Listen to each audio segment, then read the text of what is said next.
Firstly, thank you so much, Sushil, for giving me this opportunity to speak to all these very talented, skilled photographers and students. Um, Sorry for the delay, first of all, guys. So, can you all hear me? Is my audio clear? Yep. Yes, sir. Yes, sir. Yes. Okay. You can call me Ayan. Don't no need to call me sir.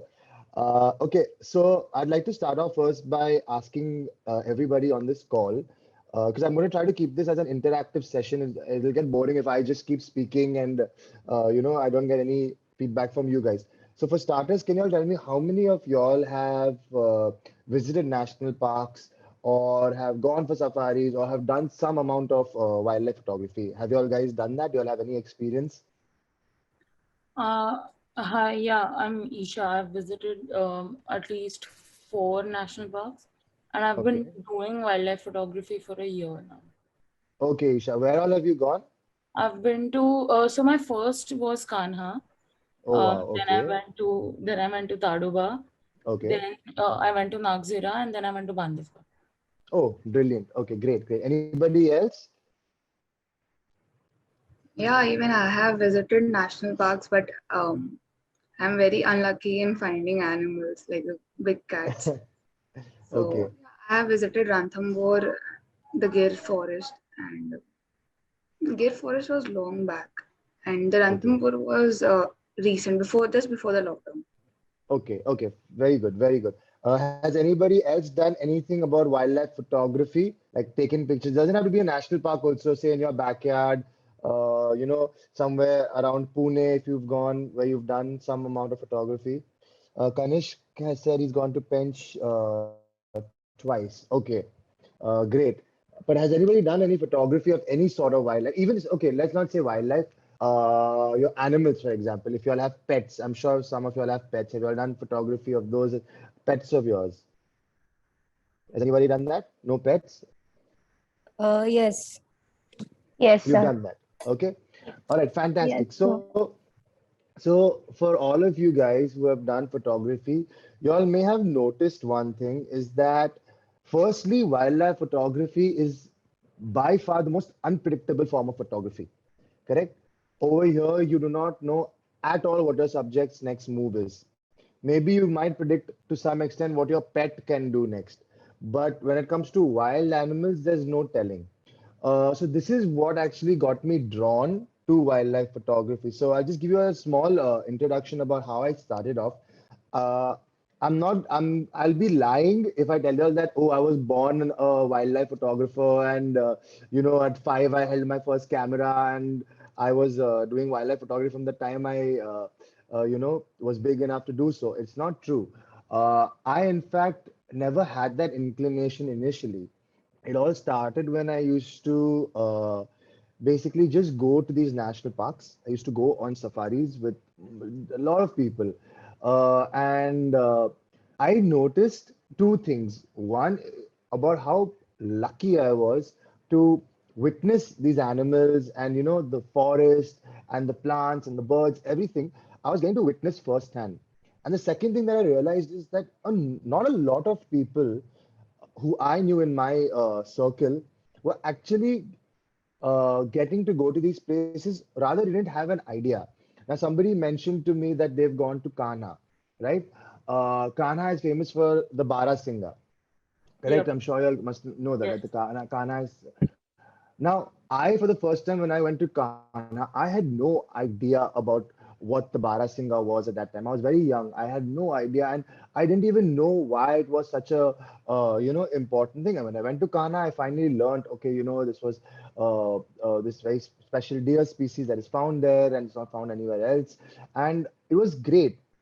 And when I went back and I told people that, oh, you know what, I went to Kanha and I saw this beautiful animal called the Barasinga, they didn't know what a Barasinga was. And it's fine because I didn't know that. But when I told them that I saw a sambar deer, they didn't know what a sambar deer was. So it just came to me like this with my tours and travels where I kept going is that people really didn't know what India has to offer when it comes to its wildlife and its forests. And frankly speaking, we all also just know about, say, the few very famous commercially viable national parks. where everybody goes, but there is so much more to offer.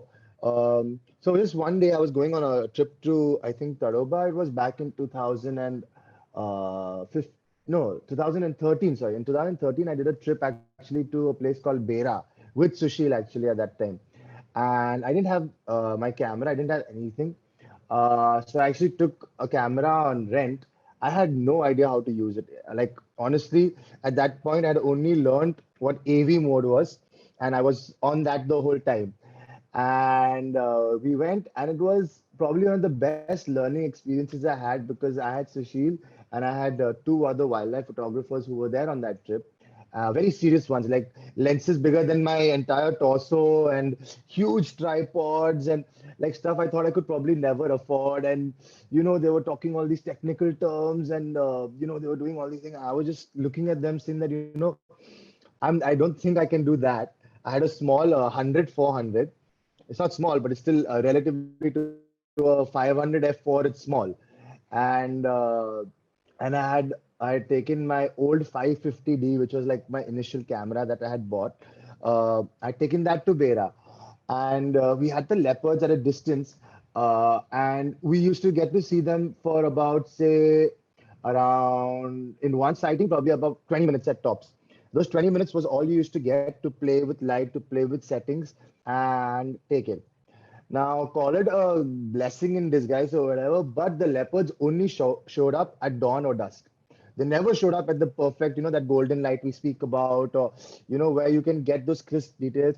And when I clicked pictures on AV mode, it was all blur, it was all dark. There was, on the first couple of days, I had no use of those shots at all.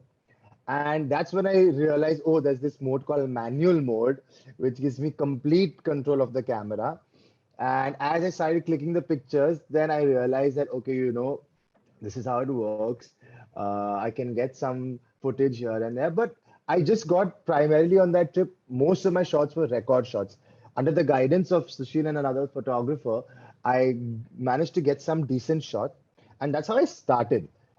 Secondly, after that, so that was my first experience. Then after that, I got this thing. You know what? I need to try my hand at photography.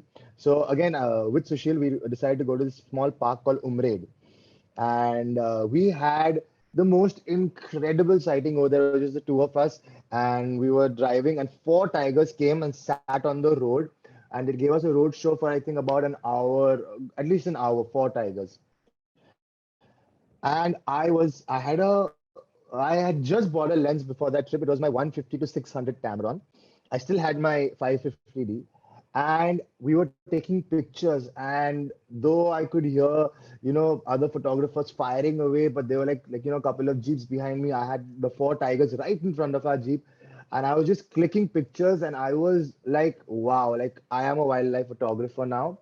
I got everything that I wanted. I came back to my room. I saw the photographs, and I swear I have never had a worse safari experience when it comes to photography than it was with those four tigers for that 1 hour.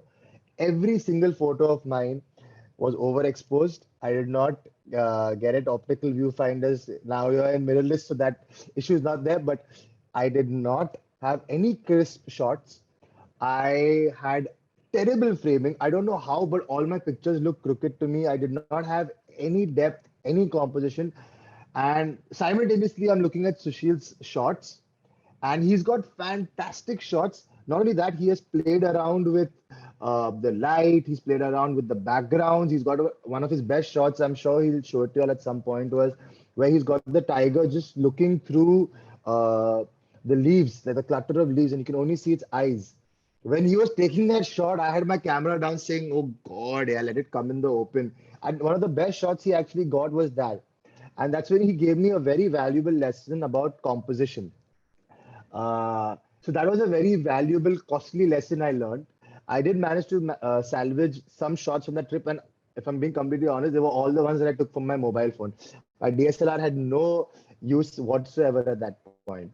And as I was photographing these animals, I realized that this is challenging.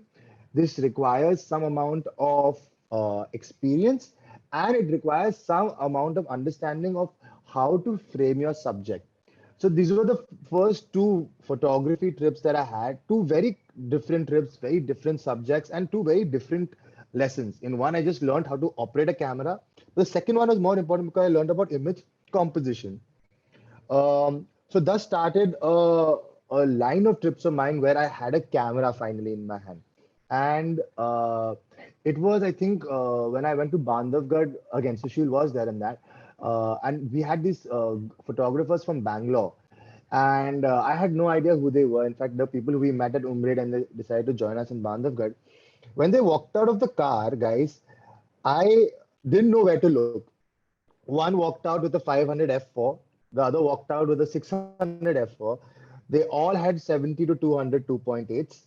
They all, at that time, they had the 7D Mark II and the 5D, or one had a 1DX, and it was just like if I don't know if I have a picture, but I could show it to you all of all the cameras lined up. And I had again gone with my 150 to 600, but this time I had a 70. So I was like, okay, you know what? I don't have that level, but I'm somewhere there. And when we were on safari, this is something that I realized was these guys were very focused on the tiger. All right. So when we were driving through safari, we were just taking pictures and they were more focused. Like, they had the beanbag ready. They had, the cameras, like, on the go. They had the 7200 ready. If it comes close, if it comes far, they are predicting everything like that. And whichever sighting we had, all you could hear was brrr, like, it's just non-stop. And when you have like 3 or 4 cameras like that, it is like a deafening sound. And though my 70 is very fast, but I never got that whole concept of trrr, because I'm just thinking, okay, if I'm going to go like that, then how many pictures am I going to have of the same thing? And how is that going to be beneficial? So after that, we used to have these sessions once we used to go back to the hotel where we used to compare photographs.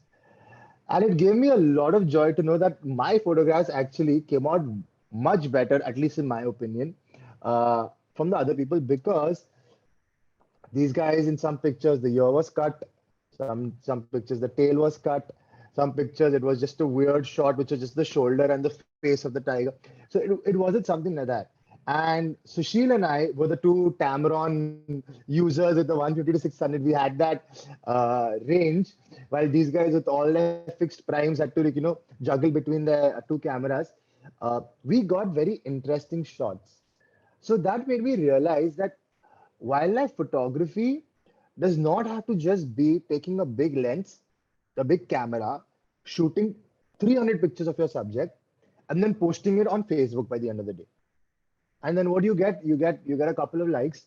You are gonna talk about how you're such a great photographer. But what are you doing different? What are you doing? How are you stepping away from the crowd? Today, anybody can rent a 500 with a good camera with an extremely fast frames per second ratio, and they can just go and take tons of pictures of wild animals. But how is that different from, say, what you're going to find on a Pinterest or on any average photographer's page where you go? If you've gone to national park, there'll always be this one jeep of guys who think they're photographers, who have all the rented gear, who have all the camo gear, and they just sit there, the first to enter. We will take pictures of the tiger. We will only take pictures of the face, and then we will go forward and we will upload these pictures. But it does not convey what the actual reason for photography. So why did I start photography? Is because I wanted to show people that, what, this is what is there in India. This is what you could also be seeing instead of, always having your travels abroad. And this is what needs to be protected. So now let me break that down so that you can just get a better understanding. So what you have in India, I think we are so lucky that we have so many different types of habitats and ecosystems in India. It's ridiculous how many we have. Okay, just think about it. We have forests, we have deciduous forests, we have evergreen forests like in Arunachal, we have the Himalayas, we have deserts, we have the grasslands. Grasslands, in fact, you guys are lucky. We live in Pune. We have it just like in our backyard almost. And how many people have actually traveled to these places? They probably don't know. They probably don't know anything. And if you look about the wildlife, besides having a lot of biodiversity hotspots, migratory birds, and some endemic species. But most people don't care because they don't even know what the big species are. Today so many people till date see a leopard and tell me, "Oh wow, what a lovely picture of a cheetah." They don't even know the difference. If I ask them, "Oh, you know what? Look at this sloth bear, for example." Majority of the people think it's a grizzly bear. Okay, and if you talk, and some people are always, this question always be there. So in Gir, you get the lion and the tiger both, right? Like it's basically like you have some knowledge, but you don't know what you're talking about. And this is just when it comes to the big mammals.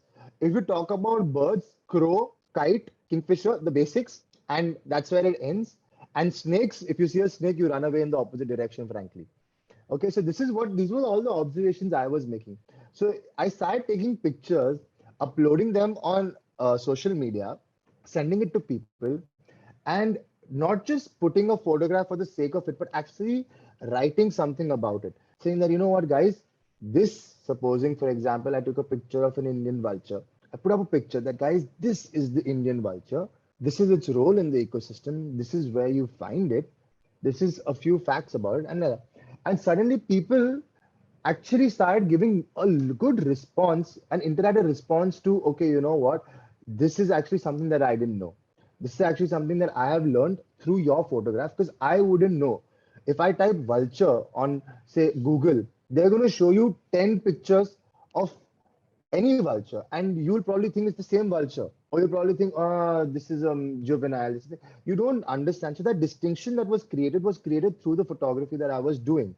So I should make it a point to actually educate people that, you know what, this is how it is.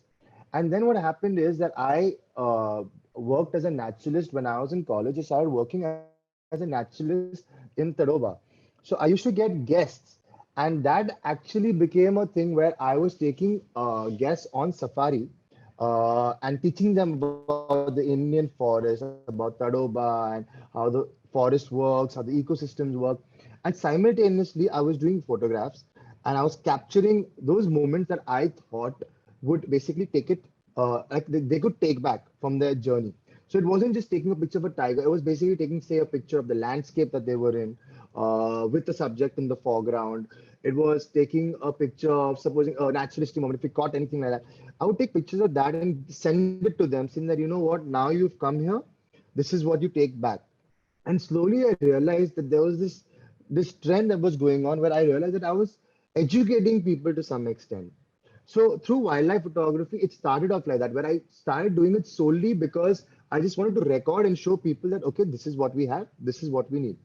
Now, when it comes to protecting them, all right, protecting them is actually a very sensitive and a very it's very sensitive, and it's a very important topic to speak about, because it's not spoken about enough.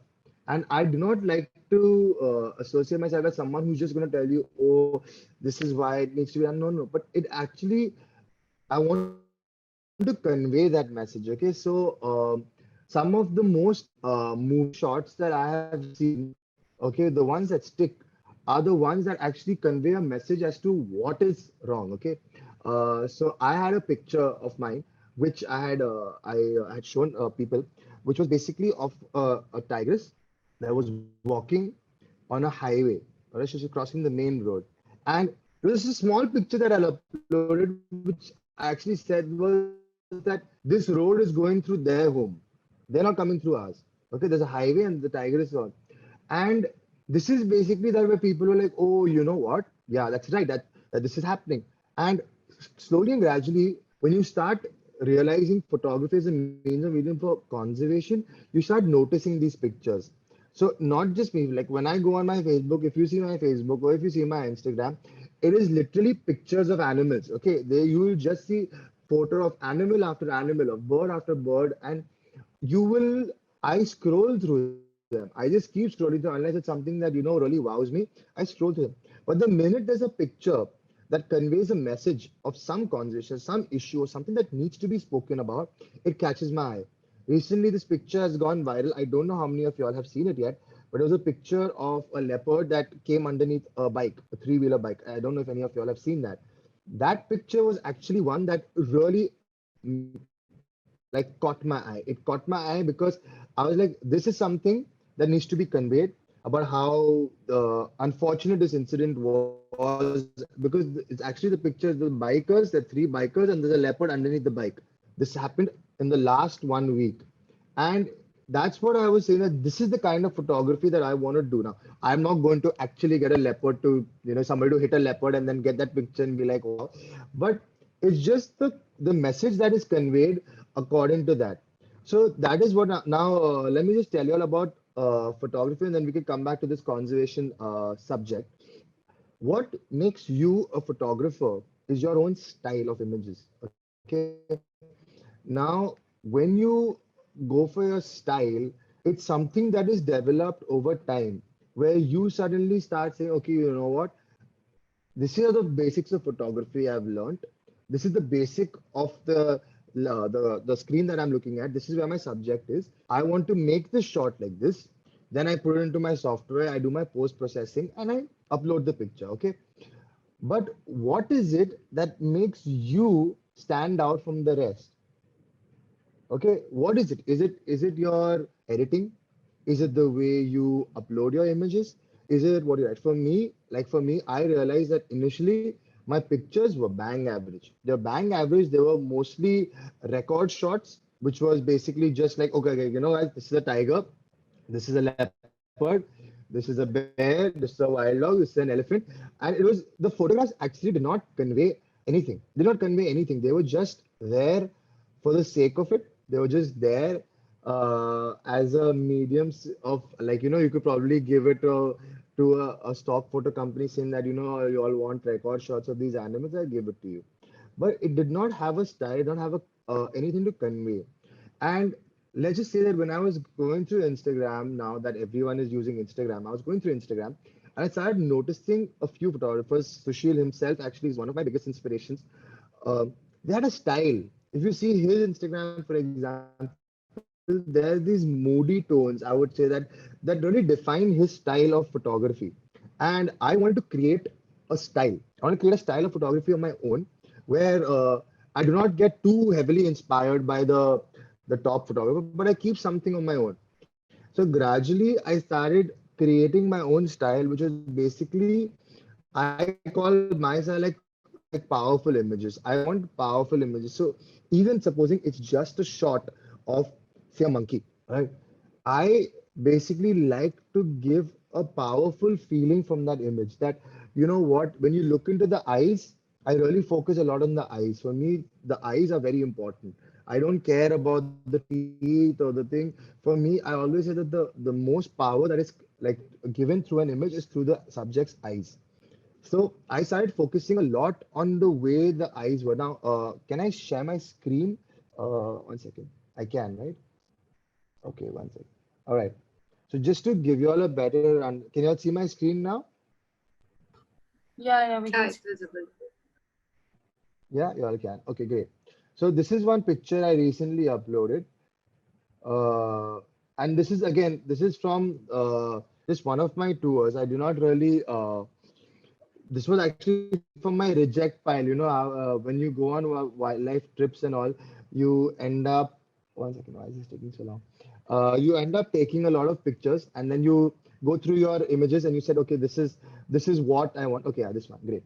So if you all see now, yeah, this image is what I uploaded a couple of days ago. So if you can see over here, this is just another picture of a young male. But if you see, my entire focus is over here on the eyes of the subject, right? So when I upload a picture like this, I always, when I'm taking it also on field, I'm always looking at the eyes of the subject. Now, this one is another one. 1 second. Sorry, I think my internet is a bit slow. Anyway, so this is what yeah, okay, again. Now see, this is another picture of mine. You can see the eyes over here, all right? And when you look at the eyes of the subject, right, you see an expression. So I just want to open this like to discussion. When you see this image, okay, over here, what does this convey to y'all? I'm not talking from a term of conservation or anything. I'm just saying, like, as a person who saw this image, what would you understand from this image? What do you think is being conveyed through the expression, through the eyes of this tiger? Can anybody answer? Anything. There's no right or wrong answer. It's just what you is the first thought that comes to your mind.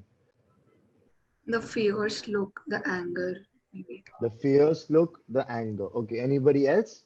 There's an attitude to his face. Like basically, it looks as if, like, listen, you're in my area. Please, like, stay in your limits. That Okay, kind of great. yeah. Okay. Okay. Anybody else? Do we have anybody else? Okay, fine. Never mind.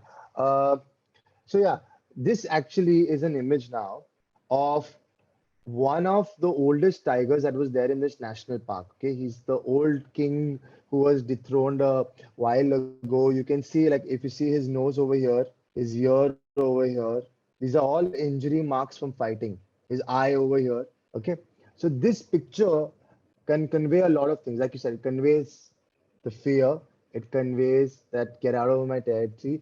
And to me, when I clicked this image, it was just conveying a message of an old experienced tiger that has probably in his last stages. He looked like that to me when I saw him for the first time, right? He looked like a guy who has been through a lot. He's been through so much. And when people usually see your pictures, right, they will always assume that the subjects are healthy, they're well. But when you get a picture like this of a guy who's an old tiger, it starts a conversation because the first thing that people will ask you when you upload this, oh, what happened to his face? They'll ask you, oh, what happened? And then from that, I could say that, okay, this is how it works. Look at it. This is a better look at his face. You can see the gash on his nose, right? You can see that here there are a lot of injury marks as well. Okay, here as well. These are all marks that have come through fights with other tigers. All right. So what happens is when you upload a picture like this, you get the discussion rolling. Like you can say, guys, can you guess what happened to this tiger? And then a lot of people actually responded to this saying, oh, we didn't know. We didn't even know that males actually, were territorial. We didn't even know that they fought for their territories or their females. We just thought what we see on say Nat Geo, that oh, males are lazy animals that don't do anything. The females just hunt, because these are the general. This is the general idea that goes around with people. Now see this. Can any of y'all identify this bird? Okay. Can any of y'all identify this bird? Crested okay. Brilliant. Now, to a person who I show this bird to, okay, I like crush dog again. Why? Why is it called that? And and exactly, it's the crest. It's exactly what I'm talking about. So it's pictures like this, which basically are so simple, but it actually makes sense. Tomorrow, when somebody sees this bird who has seen this picture and they know that, okay, it's called a crested hawk eagle, and they actually see the crest, they might remember the name. They might know what this bird is, you know? So these are just a few examples of a few pictures that just convey a little bit of information that is not too much, but just enough.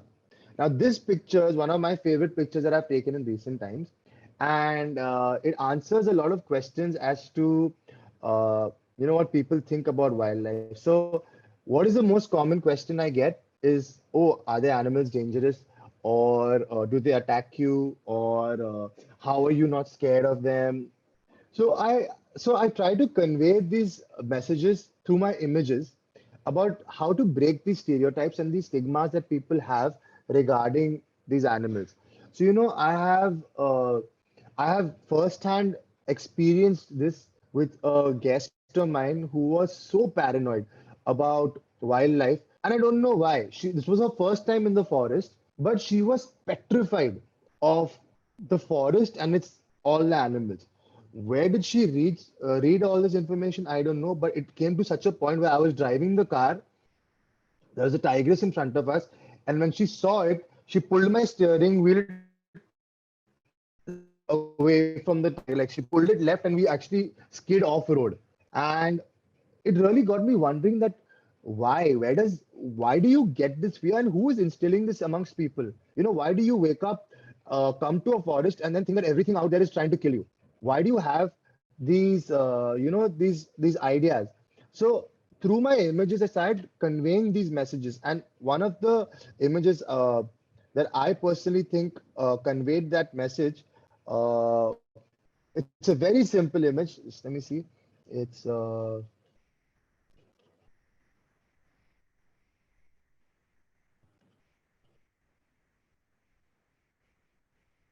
second. Yeah, okay. So this image. There's an image I uploaded, okay? And I had captioned this that how can you be scared of this? And I actually asked people who I showed this picture to, saying that if you'll have dogs or if you'll have cats, do they not lie down like this? Do they not relax like this?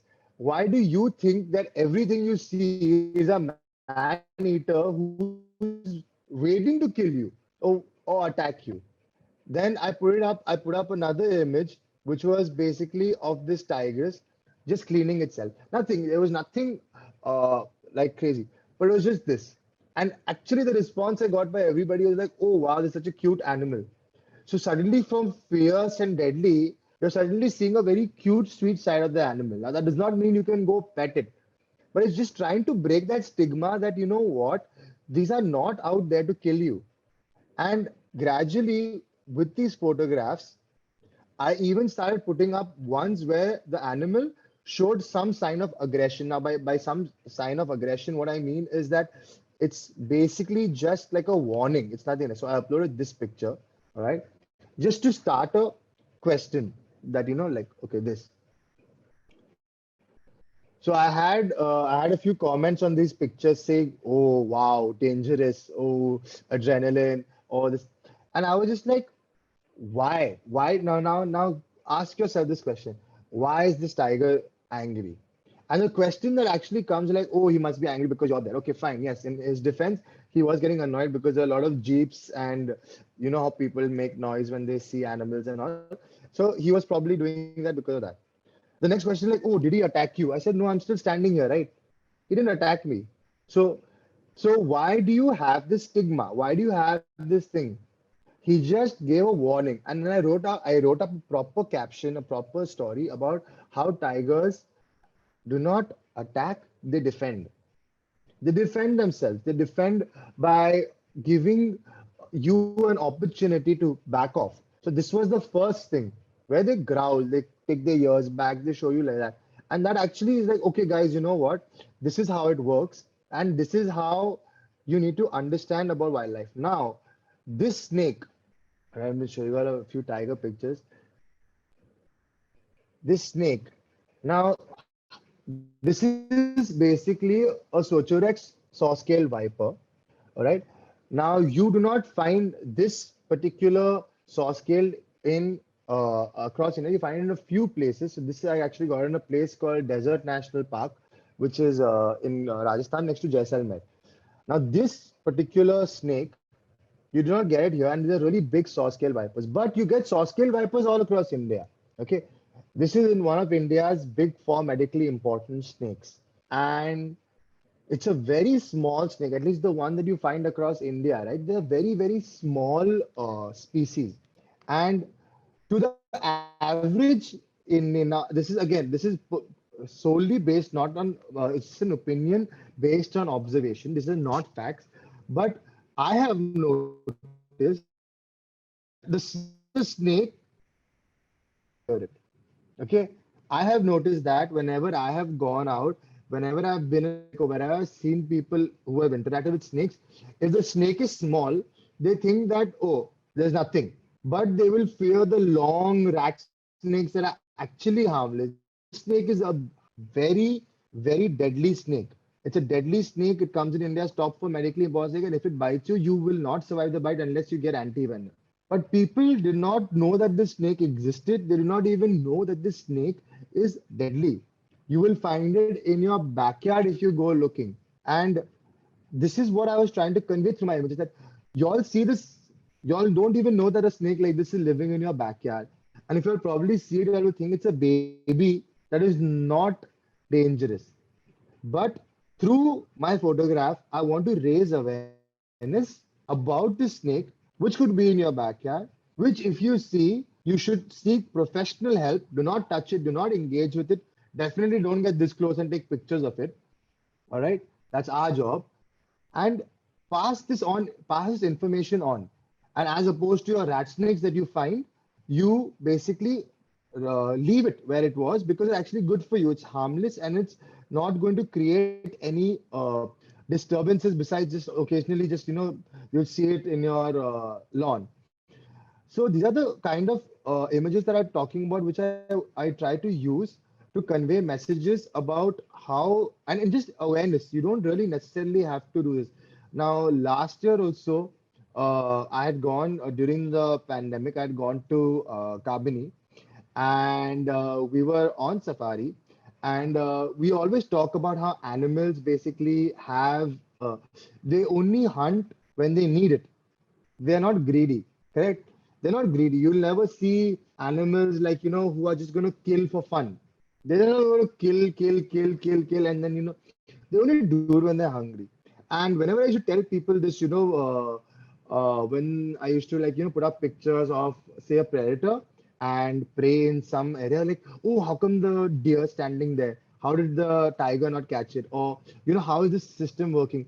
And I used to explain, I didn't know, you know what? If it's not hungry, it's not going to eat it. And people used to be like, how does that work?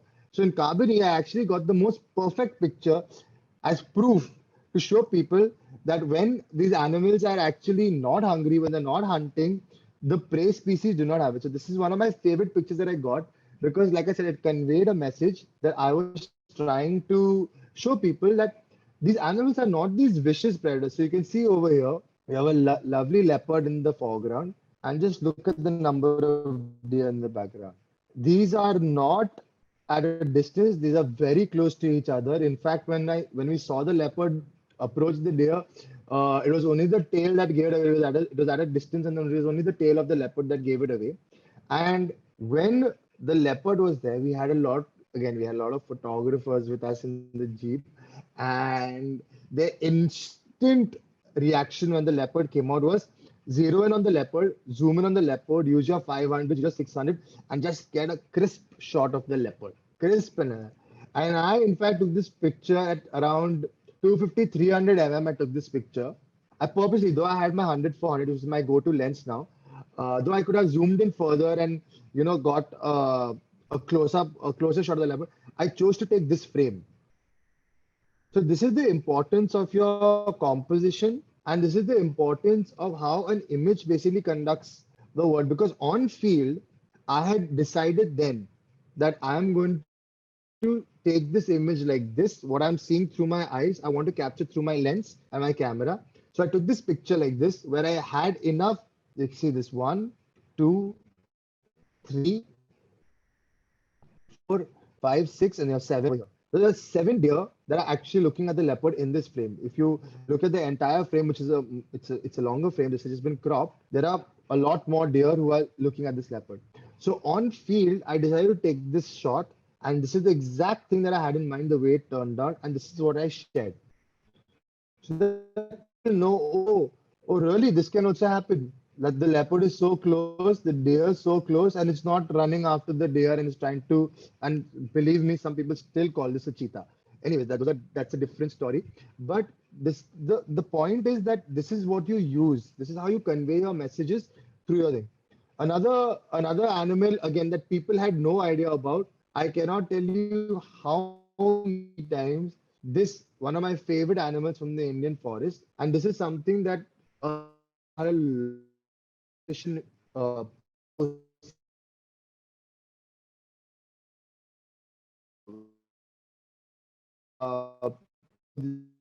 the holes, call them whistling dogs.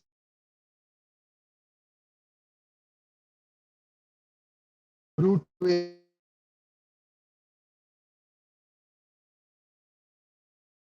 of they more, they circle the prey and then they bite off chunks of it, right? So when I started uploading pictures initially of wild dogs, a lot of people thought these were jackals. A lot of people thought these were foxes. All right. And these are the same people who have not seen the Indian fox, who have probably not seen a jackal, but probably also did not know that this dog, like a wild dog, exists. And there's actually a clear distinction between them. Like wild dogs are red in color, they have black tails, they have these white scruffs outside their ear, they move in packs. The Indian fox is probably one fourth the size of this animal. So again, through these pictures, you're basically trying to convey a message about awareness. These are all the awareness pictures that I basically, some of my work that I can go on and on showing you all my pictures and telling you all the stories behind it. Uh, so these are just what I was doing. Now, while uploading some images, what I started doing is I started talking about the story behind the image. Correct? Sometimes you have an image and you cannot convey a story exactly behind it, right? So I used to write down these long captions as to how the safari went and how we ended up going and how we ended up finding the animal and upload and then how we ended up making the image. So one of my favorite scenes actually in that was when we were at a watering hole. Okay, we were at a watering hole, and it was an evening safari. All the vehicles were roaming round and round the forest, and nobody had found the tiger. Okay, nobody had found a tiger or any big cat. And that time it was I was with a client who was very like I only want to see tigers. So we reached this watering hole. All right. And in that watering hole, there was nothing. It was a dry day, it was a dry forest. And but from a distance, you could hear peacocks. You could hear peacocks screaming. And not just like the alarm call that you could hear them like basically flying and screaming while they're flying. So through years of practice, I understood that this is basically how this is how some peacocks can signal danger when they make these sounds. And I primarily did that where we waited at the spot. We waited exactly where we thought that the tigers would come. And as the peacock's call got louder, we felt the tigers were coming closer to us. And eventually, on safari, one head popped out, and then it was a tiger cub, and then a second and a third came out. All right. And then all three cubs came down, they came to the water, and they put on an absolute show where they started playing with each other in the water and hitting each other and all that. And it was one of the best sightings I've had in a very long time. And I put up that image, but I did not just put it up for the sake of, these are two tiger cubs playing in the water. I wrote the entire story, all right, and I associated with that picture. And when I uploaded that picture, even though the picture got a lot of credit, I had a lot of people tell me, oh, wow, even though we did not experience that whole thing you did, we felt that we could hear the peacocks. We felt that we could understand how it is because you gradually broke it down like that. So when you have an image like this, that is not just action photography, but you're conveying something. People are like, oh, we didn't even know peacocks could do this. We didn't even know that the peacocks gave away. Had we not had that information, everybody would have gone away. We would have never seen this whole spectacle of the tigers. They would have done the same thing. Would have continued playing, but nobody would have been there to photograph it.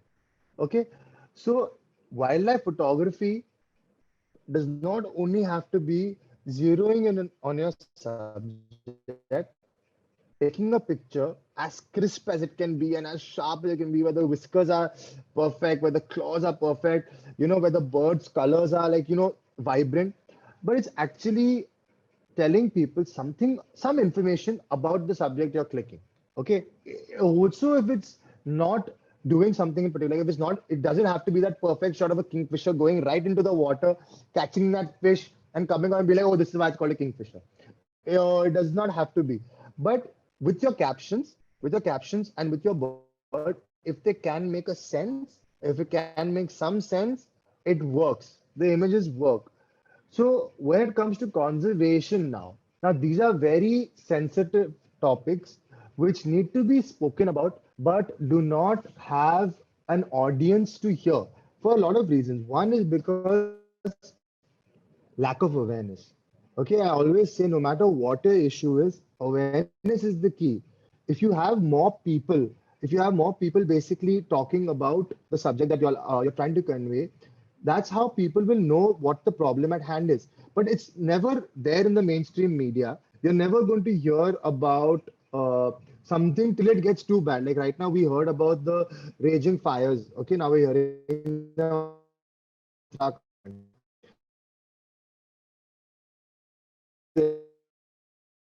Bad is when it gets too bad is when it starts affecting your daily life. Same with wildlife. You will not hear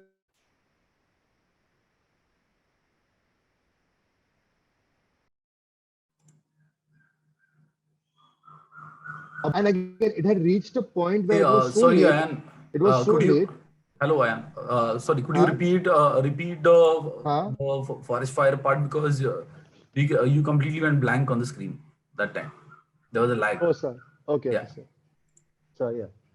Yeah, so I'm saying the forest fire part, like right now we had fires in Uttarakhand. Okay, now we have that they're still going on in some parts, and that is now being covered by the media. All right, by not mainstream media, but it's reached to a point where after it's become really bad is when it's reached the general public. This is the same case when it comes to Bandhavgarh just now, where there were really bad fires, and it was never covered by the mainstream media. It was actually all through social media. And some of the most powerful images that came out from Bandhavgarh was of the forest fire, and there was a picture of a burnt monkey. Okay, it was just a monkey. There was no, it was alive, but you can visibly see a lot of burn marks on it. All right, and this was the picture that was uploaded with the caption saying that Bandhavgarh needs help. All right, so through conservation, though conservation is absolutely the need of the hour, it does not reach the general mainstream public at least what we want. Like everybody here, I'm sure, knows about the Australian fires. Correct? We all know that how those fires happened last year, early last year in January, I believe, and it was devastating. It went on for so long. The amount of animal lives that were lost was very bad. And why do you remember that? You remember that because of the visual representation that was shown on your screens, whether it was Instagram, whether it was Facebook, whether it was a news channel, pictures. I'll take it little, take a little, go a little bit behind the fires that happened in the Amazon. Okay, again, that was also Amazon was burning all man-made fires. It was the pictures that stayed on for so long, which gives you the impact of what is actually going on. So now, when it comes to wildlife photography, when it comes to wildlife photography as a term of conservation, some of the most powerful images are the ones that are going to last long. There's a fantastic image that I've seen which Sushil took of a drone shot, okay, where it's the road and there's a dead jackal in the center of the road. All right. And there are vehicles passing around it. Okay. This image actually, what does it convey?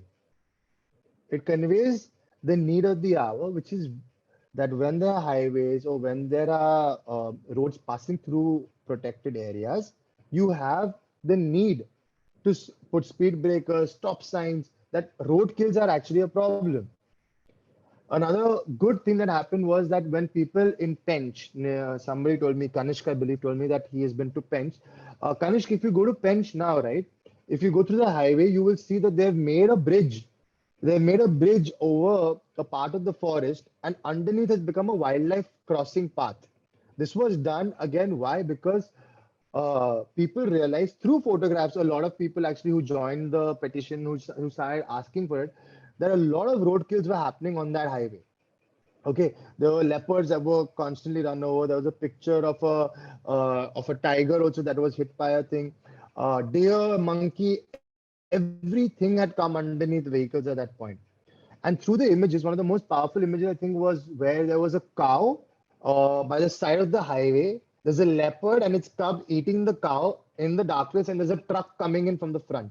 So for that photographer, I don't remember whose photo it was, but to have that presence of mind to take that picture at that particular point to convey that message that there's a cow that these animals are eating. They're on the highway. You can see because the vehicle headlights are blurred, so you know it's coming at speed. All right. And it's just basically passing a message. So like I said, now you will forget, you'll even forget the images that I've showed you right now. But like these images about wildlife conflict with man always stay on. All right. So when you're basically taking a picture, just know that you are not just taking it to record. You want some people to react to it. You want some people to understand what you saw, and you're trying to convey that message to people. Whether it's informative, like if you take a very close up macro, say of a spider or of a scorpion, and like one of our friends, Apoorv, is a fantastic macro photographer, takes pictures. He had taken a picture of, I think, a scorpion with its baby on its back. I don't know, someone, one of them had taken it. And it was an informative picture because you are basically seeing up close something you're learning about a scorpion, something up close that you're really looking at it and you're like, okay, I did not know this existed. At the same time, there are pictures of a sloth bear with cubs on its back, and you're like, oh, I didn't know that sloth bears carry their cubs on their back. It's the only bear that does it. So through your pictures, you can either pass on information, you can create awareness, okay, or you can go the most common way, which is basically just show a crisp shot and be like, yes, I'm a wildlife photographer. Composition, I told you, right, on that safari where I completely messed up, I learned the importance of image composition and what it is. So, for example, when you're seeing a subject and you get the background, and there's something in the background, like for example, it was the leopard and the deer was in the background. Your backgrounds are extremely important when you're trying to compose an image. All right, it's very important. It's very, very important. Like a landscape shot is one thing, but a habitat shot is different. One of the good images that I got from our trip to DNP was of an agama, which was in the sand. I had just like taken its head out a little bit from the sand. So I put my phone right next to the agama and I clicked the picture, and it was in the foreground you can see the amaga, and in the entire background you can see the desert. For as far as you can see in the image, you can see the desert and then you can see the sky. All right. And this conveys what it is. This is not a photograph. This is taken of a desert dweller that lives over here, and it has the whole habitat in the background. So this is where I would like to tell all of y'all is that next time, whenever whether it's you're clicking your pet at home, or if you go around Pune, you click a few birds, or you click a few mammals. When you see your subject, don't immediately pick up your camera and start shooting away. All right, take it and see what you want to convey to the people who are going to see this image later on. What do they need to see? What do you need to convey to them? And again, it can like I said, it can always be those three things. It can be about awareness, it can be about information, it can be about conservation, it can be about anything. It doesn't matter, but you should have an agenda. You can have an agenda. Remember, right now, anybody can rent a camera and take a picture of, point at something and take a picture. But one second, someone's asking. Oh, sorry. Yeah, can take a picture, but you need to know. Surabhi to everyone, lagging. Am I still lagging, No, Surabhi? no, that was No, no, before. it's not lagging now. Oh, sorry. Yeah, yeah. Okay. So now I would like to just ask you guys have been talking for a while now. Can you all ask me a few questions and then we can continue from there? Anybody has any questions, any experiences they'd like to share, or something they'd like to know?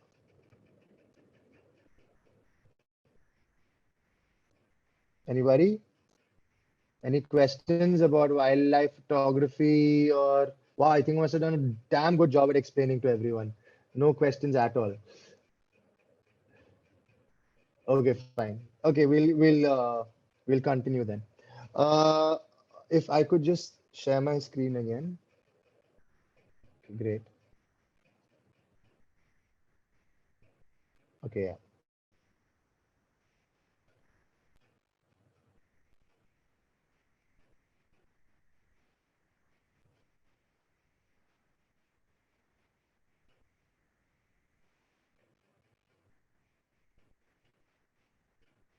Okay, for those people who are asking, like who I told about that, the one where the peacocks gave it away. I'll just show you all that image.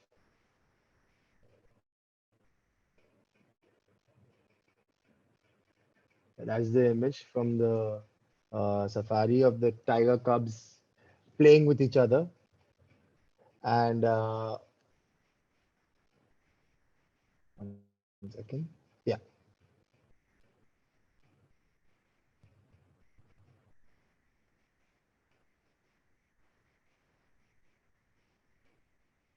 Yeah. Okay.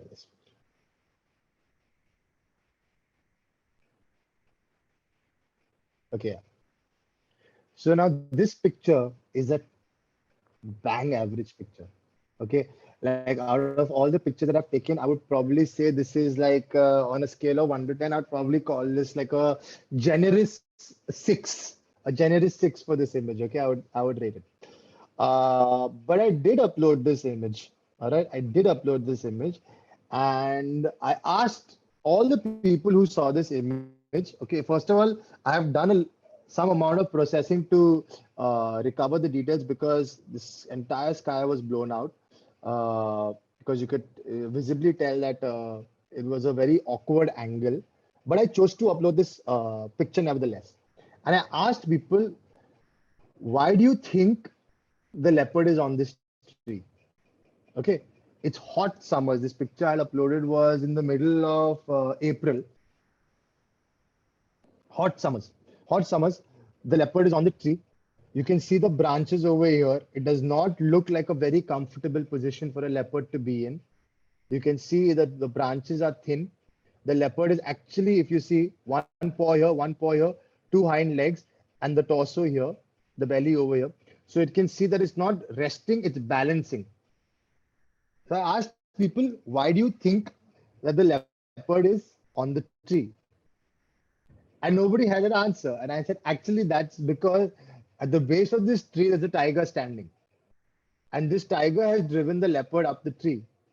And this picture I had uploaded to answer the question which hundreds of people asked me is what happens when a tiger and leopard come face to face? I said more often than not is the tiger and the leopard comes on tree. So like I said, these are small things where people really can connect with the image. I don't know if y'all can answer this better for me, but when y'all see wild animals or even your animals, one thing that at least it appeals to me, which I know it appeals to a lot of people, you try to find human factors. You try to find human factors to the picture, right? To the animal. Like you try to find something that reminds you that, oh, they're so similar to us, right? They're so similar to us. And if you want people to get empathetic towards animals, you should try to capitalize on that. That they're like us. They're very similar to us. They're like, so this picture over here, I uploaded it and I said, I'd captioned it, hands up if you think climate change is real. And I put up this picture. So it's basically how you use the picture to convey this message. I remember in my Jeep, nobody managed to get this shot. I was the only one who got it at that time. Okay. And it was because I was trying to see the entire point. Really looks like he's putting his hand up. Like if I'm showing you my hand and his hand, it looks very similar. So this is exactly what I try to mean is by finding a human factor to the image. So I put up this picture also, and I was like, you know, one second, it will just load. Yeah, this picture, and I captioned it saying, "This is me every Monday morning."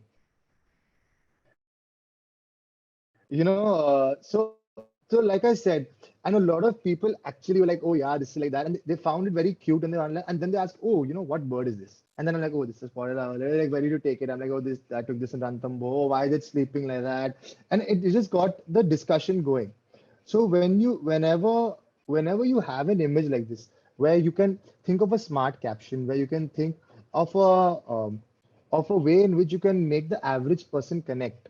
Now, this picture that I'm going to show, I haven't showed it to very people yet. but it's, I think, one of the most important images that I've taken. Kanishk, you might recognize. This is in Pench Tiger Reserve, right? And this is in the core zone of Pench, the Turia Gate where the safaris happen. And in the middle of the same place where we saw the tiger, we found this guy. This is a feral dog. This is not a wild dog. This is not a jackal. This is a feral dog. You can, this is what you basically find, say, in your streets, right? And somehow it's come to Pench all the way. And he was not alone. There were two other dogs with him, and they were drinking in the same water body that the tiger was in the morning, and these guys were there in the evening. And they were loud and they were making noises and all. And it was something that I started showing that, guys, you know what? This is a serious issue. Feral dogs are becoming a serious issue because they're a threat to wildlife. They have amazing social skills. They tend to disrupt other canine species with them. And this is a problem. So this is another image that I basically use to try to show people. And when I talk about conveying a message to people about things that necessarily might have a like a human connection to it per se, even this, langurs are the best to take pictures of. They are the best. I'm sure we've all sat on our bed like this at some point in our lives, right? So again, this gets some empathy, it gets the question rolling, and people today, after seeing this image, have actually come and told me, you know what, now we have to start taking pictures of langurs because we realize that they give us these crazy poses. Okay. This picture, another one which I used to create awareness because this is something that people can see in their backyards. Okay. These are rat snakes, males who are in combat.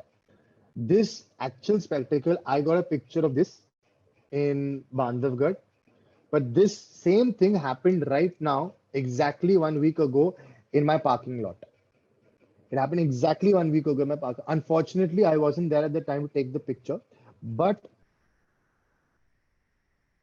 my neighbor who sees my work on Instagram actually saw them, sent me the video and said, "Hey, aren't these rat snake, in male combat?"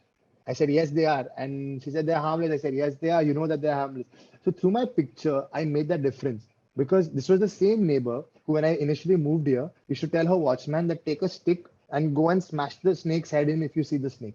It was this image that actually she saw on my Instagram, and when it happened in our parking, in our common parking, she actually didn't do anything about it because she's like, you know what? I've read your post, I've seen the post, and I know that this is not going to cause me or my family any harm. So, actually, through my picture, there was, I could say to some extent, that these snakes actually could go on with their lives. And that is the key about your photography is that you can. Now, you can find like hundreds of pictures which are like these are some moments, wild moments. And this is one of my favorite pictures, and I'll tell you exactly why. Yeah, this. Okay, now this picture I again got in Bandhavgarh, and it's a very cute picture.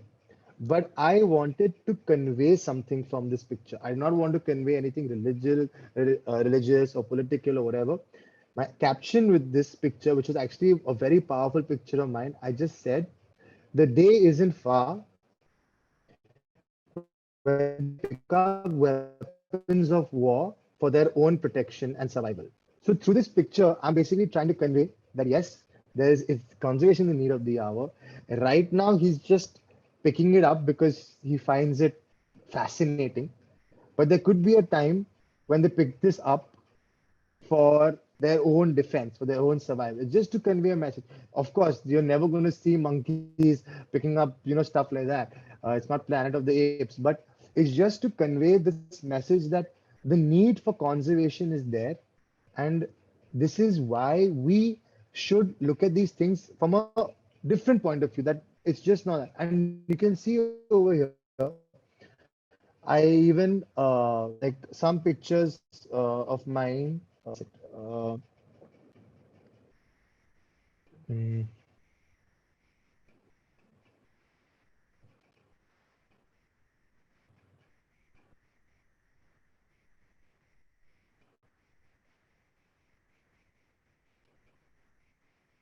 Yeah.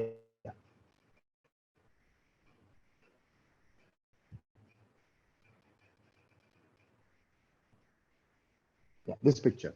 All right. So this picture that I uploaded, I basically put it with that message that the importance of their trees. And to correlate that, I said that, don't cut trees because that is how tigers, especially, and a lot of other animals use them for marking their territories. And it's basically like their way of the address proof. It's like how you all have your address proof, your light bill or whatever. This is technically their way of that. So through my pictures, like I said, I just want to tell a story. People said, oh, because it raises the question, why was this tiger rubbing its head like that? Why was it doing that? This picture again over here, one second. Where is it? So my pictures are very badly organized. I've been told many times that I need to do a better job at organizing them. Uh, yeah, this one.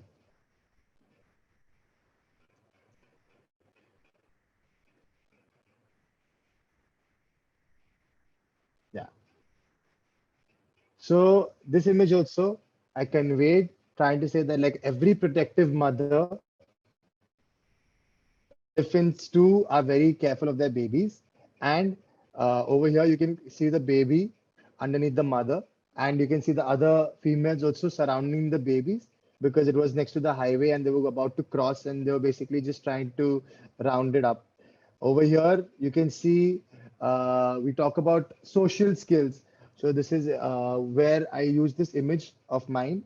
Again, on field, we had these wild dogs and we positioned them as such, where we got them all in this line to talk about how their social skills are so important. Their strength lies in numbers.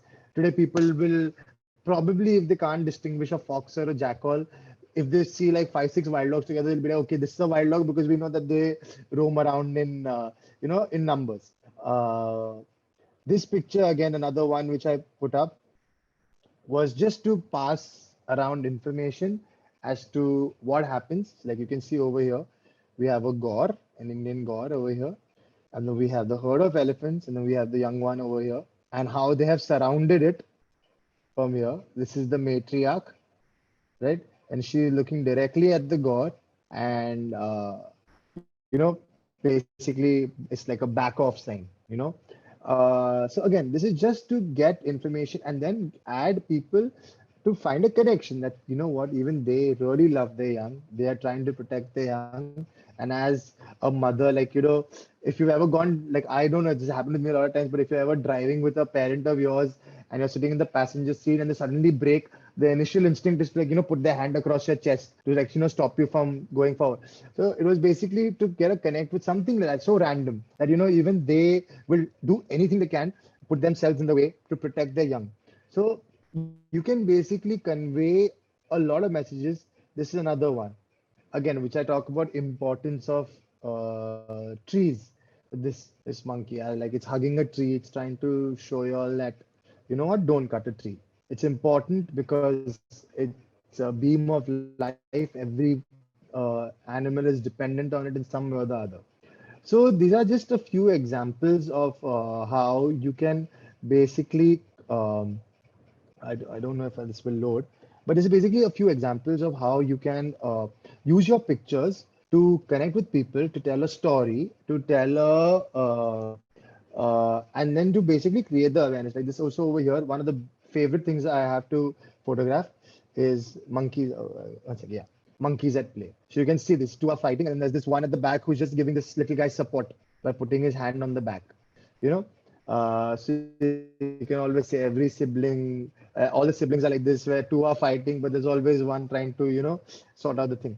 So you can basically use something like this as a good means of getting people more to the human aspect of it, so that they find a connection with it, and they find a somewhere where they can be like, okay, some empathy towards the animals. So actually, with this, I would like to conclude by saying now, you guys, if you all have learned something from this about how important composition is, how important it is to create a frame to pass on a message and just not to record shots, I'm so glad if I could have, like, if you all have some questions, please ask me anything you all want to know from an experience, from anything. If you all have anything, please let me know. Anybody? Any tips, any stories, anything you all would like to share, would like to ask?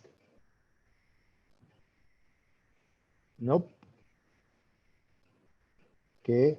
Okay, no problem.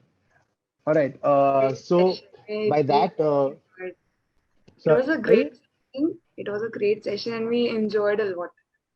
Thank Learning you so much. interesting facts and learning more. Yes. Yeah. Thank you. Thank you so much. Thank you, Surbi.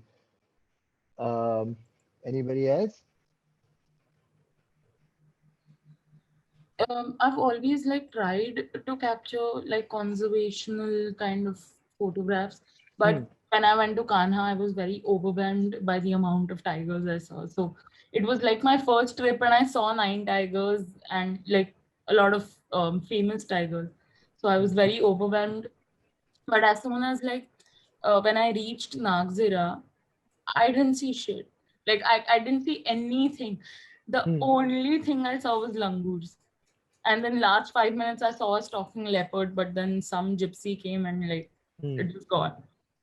So I that's where I learned the importance of like other animals in the forest, and that's Hmm. what I want to convey. Like I want to tell people like tigers and leopards are damn crazy, and I love them, but um small birds or like when people see like a jungle owlet, they're just like owl bat hai, but they don't know the importance of a. So that's what I want to convey, and like after this I've got like a sense of how I can go forward with it. So I'm so glad. I'm so glad. I think you would have been the most focused throughout the lecture about what you have learned. So thank you for that. Yeah, like I said, you realize the importance of the other animals when you're not seeing the flagship species, on safari. In fact, when I was in Ranthambore also, I remember we had a very bad run-in with a couple of safaris, and the only things I was photographing at that time were the birds and crocodiles and different sort of animals, just to tell people in my photographs later on that this is another species. So like I said, not every single photograph you will take is going to pass that message of conservation. It's going to be an action, an important picture where it moves people. But if you if you basically can see that frame in front of your eyes where you're like, okay, you know what, maybe this can be this. Okay, maybe just a tiger does not have to always be. It can be a small animal, like say a peacock, for example. Okay, even if it's a peacock in flight, all right, you could basically take that picture. It does not have to be flying away from something, but it can just be a peacock in flight, and you can be like, you know, guys, this peacock is flying over here. It's not. It does not have to be like it's flying from a tiger or it's flying from a leopard, but it's flying away from danger. Okay, if you say that it's flying away, and just say, if there's no forest, where will it fly to? Or something like that. It does not have to be a incredibly a conservation oriented picture, but if you just get something which somebody can connect to it, like that owlet picture I showed you, like me on a Sunday morning. If you can just get people to connect to the picture, right, you can create that empathy. And when people start connecting to your images through your wildlife, they will start connecting to wildlife. Okay, through your images, they'll eventually start connecting to wildlife. When they start connecting to wildlife, maybe they'll go to visit firsthand, or maybe they'll start reading up about it, or maybe they'll actually start realizing the importance and the need for conservation. So, all because of all these things, I think it's very important that you find a way to connect to your audience, whoever it may be, whether it's even starting at home with your parents, especially like mums. The best way to floor mums is show them a female with its young, any sort, their motherly instincts will kick in. There will be some connection, and more and more people who get, more and more people who come towards wildlife will eventually. That is the fight that we have for conservation. We need awareness, which is the key, and wildlife photography is an amazing tool to get this level of awareness.